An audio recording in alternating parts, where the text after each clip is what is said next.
un problème de malinqué. C'est pas un problème de qui que ce soit. Mais à Tamounoma, regardez leur groupe. À qui vous pouvez nous présenter intellectuellement, techniquement, parmi eux, et Biri, il a non. Donc on a créé Guinée Hamed, il est temps pour nous tous. C'est un boulot, c'est un travail qui nous revient de droit en tant que Guinéens, de se lever et barrer la route à Mamadi et son clan. C'est un faux débat. Alors, je vous laisse écouter. Oura Mato, économiquement finance d'Angifé Banque Centrale. Je vous remercie. Après, ma avocat Fama a Afalaoube, parce qu'avant Afalanou, Kirem Fri, ça en fait dans d'Angifé. On a sous les yeux un document qui décrit la situation économique en Guinée comme potentiellement explosive. Effectivement, c'est une alerte présentée comme urgente. Crise financière, hyperinflation, éminente en Guinée. Voilà.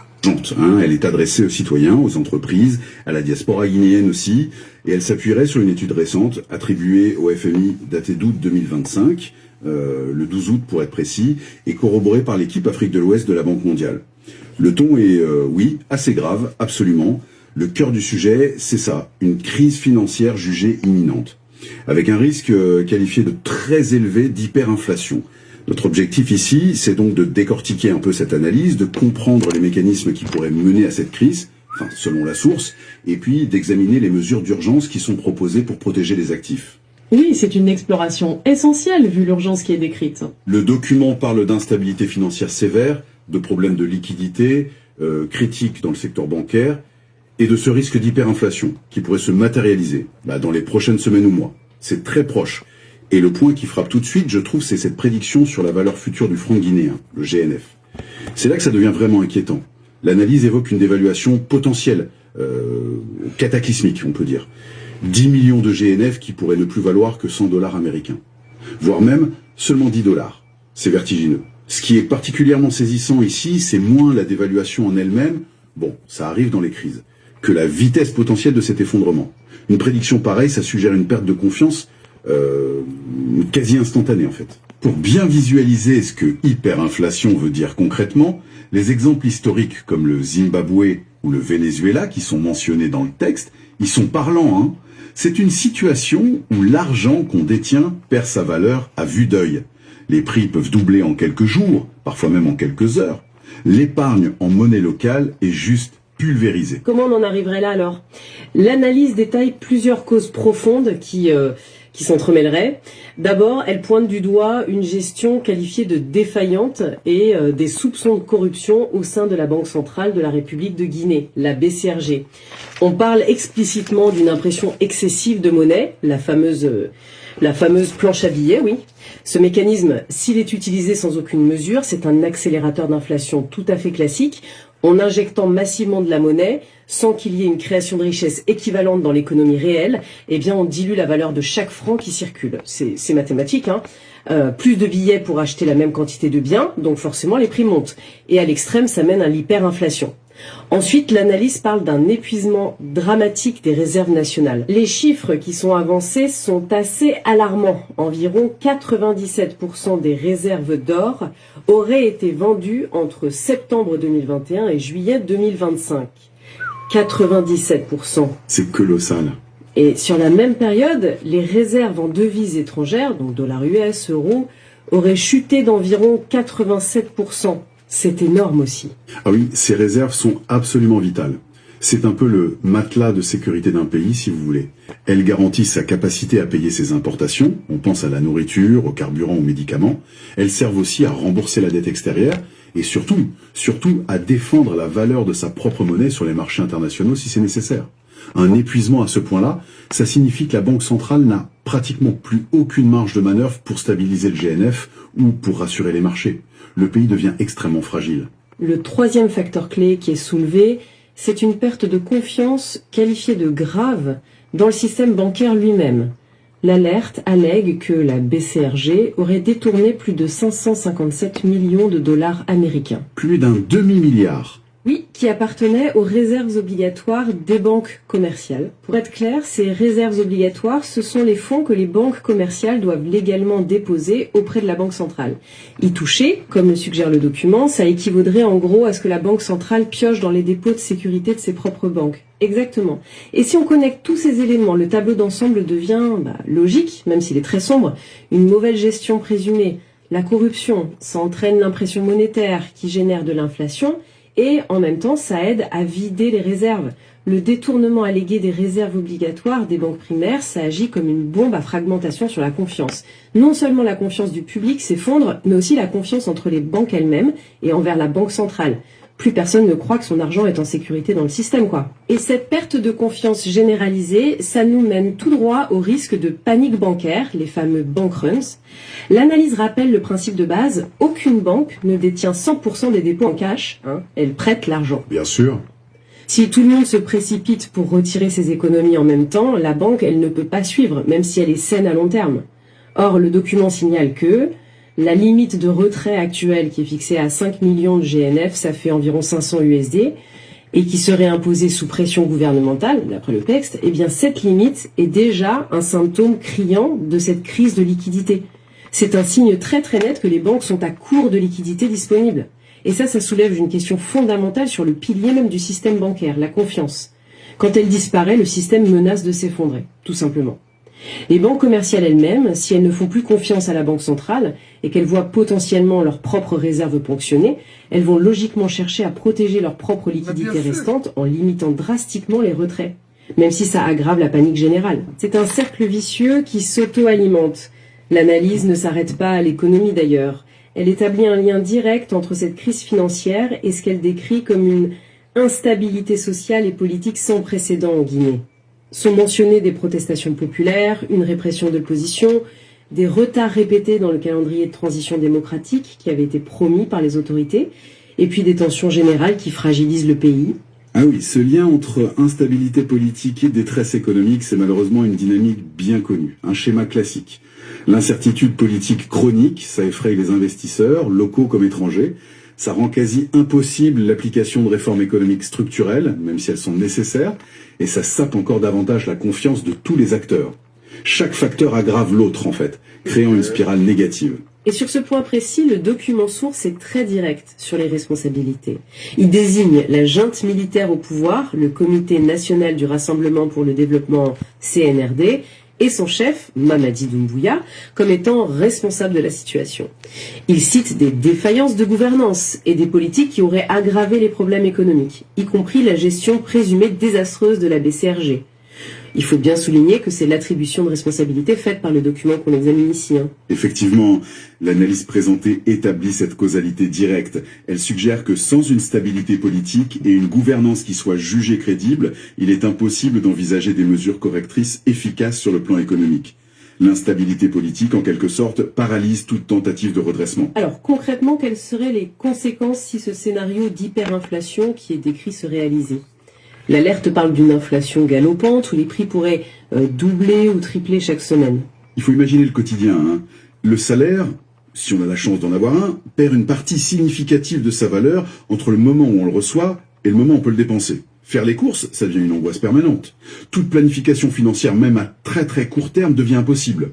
C'est une destruction du tissu économique et social. Oui, et ça mène inévitablement à un effondrement brutal du pouvoir d'achat. L'exemple donné dans l'analyse est très concret. Aujourd'hui, 1 million de GNF permettent d'acheter, mettons, 2 sacs de riz. Voilà. Demain, en cas d'hyperinflation, un seul sac pourrait coûter 10 millions, voire 100 millions de GNF. Toutes les économies qui ont été patiemment accumulées en monnaie locale seraient anéanties. Elles ne vaudraient plus que le papier sur lequel elles sont imprimées. Et les répercussions sociales seraient terribles, forcément. Une pauvreté qui explose et qui touche même les classes moyennes, des faillites en cascade pour les entreprises qui sont incapables de gérer des coûts et des prix totalement imprévisibles, et très probablement une aggravation des troubles sociaux qui naissent du désespoir économique. Face à cette menace jugée imminente, l'analyse ne se contente pas d'alerter. Elle propose des mesures d'urgence, une sorte de plan de sauvetage, on pourrait dire. Que conseille-t-elle de faire concrètement? Alors là, on entre dans la partie mode d'emploi pour la survie économique face à un effondrement potentiel du système. Les recommandations sont très directes et elles reflètent un niveau de défiance maximal envers les institutions financières locales qui sont décrites dans le texte. La toute première recommandation est radicale. Cesser tous les dépôts bancaires. Le conseil est clair. Garder son argent liquide sur soi, dans son commerce ou dans un endroit jugé sûr, mais en dehors du système bancaire formel. Parce que le risque que les banques ne puissent plus restituer les fonds est considéré comme trop élevé. C'est une mesure extrême? Oui. Ça illustre bien la rupture de confiance totale qui est décrite. Si même le simple fait de déposer de l'argent est déconseillé, c'est que le système est perçu comme étant vraiment au bord du gouffre. Ce qui mène logiquement à la deuxième recommandation, qui est tout aussi pressante, retirer d'urgence tous les fonds qui se trouvent encore sur des comptes bancaires. Même avec les limites de retrait actuelles, l'instruction c'est faites des retraits quotidiens, sans attendre, pour récupérer le maximum possible avant un éventuel gel total des comptes ou une dévaluation qui rendrait ces sommes complètement dérisoires. L'accent est mis sur l'immédiateté là. C'est présenté comme une course contre la montre pour extraire ces actifs du système avant qu'ils ne perdent leur valeur ou qu'ils deviennent inaccessibles. On n'est plus du tout dans la gestion de patrimoine. Là, on est dans la préservation de ce qui peut l'être. Vraiment. Et si on ne peut plus compter sur les banques ou sur la monnaie locale, la question c'est où mettre cet argent. L'analyse insiste sur un troisième point, crucial. Convertir massivement les francs guinéens en actifs qui sont jugés stables. Le conseil, c'est de ne conserver en GNF que le strict minimum pour les dépenses courantes de 2 à 4 semaines, pas plus. Tout le reste devrait être converti. Converti en quoi? Eh bien, le document suggère plusieurs options. Les devises étrangères fortes, comme le dollar américain, le franc CFA qui est arrimé à l'euro et utilisé dans plusieurs pays voisins, ou l'euro lui-même. Alternativement, l'or, d'autres métaux précieux, ou même des biens matériels non périssables qui conservent une valeur intrinsèque. Ça peut être des stocks de nourriture, des matériaux, ce genre de choses. Pourquoi cette stratégie de conversion exactement? Ce qui est à l'œuvre ici, c'est une logique de protection individuelle face à ce qui est présenté comme une faillite systémique imminente. En convertissant les GNF en devises fortes ou en or, on cherche à ancrer son pouvoir d'achat à quelque chose de plus stable, quelque chose qui ne sera pas ou beaucoup moins affecté par l'hyperinflation guinéenne. C'est une stratégie de couverture classique dans les pays qui traversent ce genre de crise. Et l'insistance du document sur l'action immédiate, agir immédiatement, ça souligne à quel point la fenêtre d'opportunité pour le faire est perçue comme se refermant très vite. L'analyse illustre bien ça. Convertir 1 million de GNF en 100 USD aujourd'hui permettrait en théorie d'acheter toujours à peu près 2 sacs de riz après l'hyperinflation, alors que le million de GNF initial ne vaudrait peut-être même plus le prix d'un seul pain. C'est l'illustration parfaite de la préservation du pouvoir d'achat qui est recherchée, oui. Pour les acteurs économiques, les entreprises, les écoles, les commerçants, la recommandation c'est d'adapter leurs pratiques commerciales sans attendre. Il leur est conseillé de facturer leurs clients en devises étrangères, USD, CFA, ER ou même en contre-valeur or, surtout pour les paiements qui ne sont pas immédiats ou pour les contrats à long terme. L'exemple d'une école dont les frais annuels sont de 2 millions GNF est parlant. Il faudrait facturer $200 à la place. Sinon, au moment où les parents paieront leurs 2 millions GNF, cette somme pourrait être devenue totalement insuffisante pour couvrir les coûts réels de l'école. On assiste là à une description de ce qu'on appelle une dollarisation ou une devisisation, si on veut, rampante et spontanée de l'économie. C'est une réaction d'autodéfense des agents économiques, puisque la monnaie nationale n'est plus une réserve de valeur fiable ni une unité de compte stable. Eh bien, on se tourne vers des monnaies étrangères pour pouvoir continuer à échanger, à fixer des prix et à avoir un minimum de visibilité. L'alerte s'adresse aussi spécifiquement à la diaspora guinéenne à l'étranger. Quels conseils leur sont donnés à eux? Principalement, une prudence extrême dans les transferts d'argent vers la Guinée. Il aurait conseillé d'éviter d'envoyer des sommes importantes par les canaux bancaires ou les systèmes de transfert d'argent classiques, sauf en cas d'urgence absolue. Pourquoi cette méfiance envers les canaux formels du coup? Plusieurs risques sont probablement envisagés, j'imagine. Que les fonds soient bloqués une fois arrivés en Guinée, qu'ils soient convertis en GNF à un taux très défavorable qui serait imposé par les autorités, ou simplement qu'ils perdent leur valeur très rapidement à cause de l'inflation, une fois sur place. Effectivement. Et on leur conseille également de retirer sans tarder tous les fonds qu'ils pourraient encore détenir dans des banques en Guinée. Pour les transferts qui sont jugés indispensables, l'analyse suggère d'explorer des méthodes alternatives, plus informelles. passer par des contacts de confiance à l'étranger qui peuvent s'arranger pour que l'équivalent soit remis localement, en espèces ou en nature, en court-circuitant ainsi le système financier formel qui est jugé à risque. Pic des économies en crise profonde. Quand la confiance dans les institutions officielles s'évapore, eh bien les réseaux personnels et communautaires deviennent des canaux économiques essentiels, même s'ils sont moins sécurisés et moins transparents bien sûr. Alors si on essaye de synthétiser les points clés de cette analyse, qui est quand même très alarmante, on a une alerte très sérieuse présentée comme émanant du FMI et de la Banque mondiale qui anticipe un risque imminent d'hyperinflation en Guinée. Les causes seraient multiples et interconnectées. Une gestion jugée désastreuse de la Banque centrale, l'épuisement quasi total des réserves, une crise de confiance généralisée dans le système bancaire. Et tout cela, selon l'analyse, se déroulerait dans un contexte d'instabilité politique et sociale profonde, dont la responsabilité est attribuée par la source à la junte CNRD au pouvoir et à son chef. Face à ce scénario catastrophe, les recommandations sont des mesures de survie économique individuelle urgentes et radicales. Sortir son argent du système bancaire et du GNF pour se réfugier dans des actifs stables comme les devises étrangères ou l'or. La conclusion du document est sans appel, cette crise menacerait directement la stabilité du pays et le bien-être de millions de Guinéens.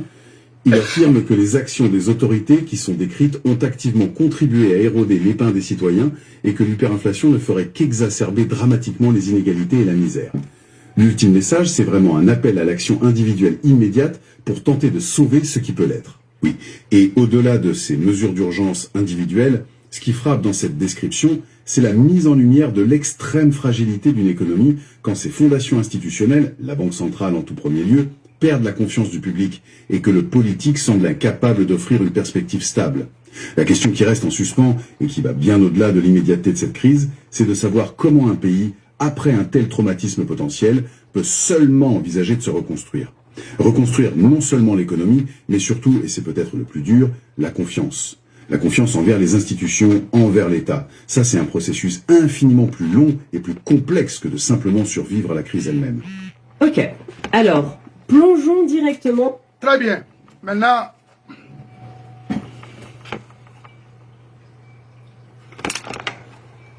on m'a dit Tagimbe, parce que moi, que l'on a comme rien Tongo fait la Guinée, Rana Haute Guinée n'antifé ou bien Rana Bori n'antifé Mouakolo, parce que ça, les économistes doivent se retrouver plus rapide que possible pour relever ces défis-là, parce que ça là, il y en a parmi nous difficilement de comprendre ce qu'on est en train de nous expliquer, mais je pense que avec mon avocat, beaucoup auront la chance de connaître réellement ce qui se passe aujourd'hui dans notre pays. Si vous avez des questions par rapport à ça, préparez-les et envoyez ici wa Sebe Albert. Parce que ça, ce qui se passe aujourd'hui dans notre pays économiquement. Il y a inflation, hyperinflation. Une femme m'avocat m'a ça veut dire quoi? Nansara.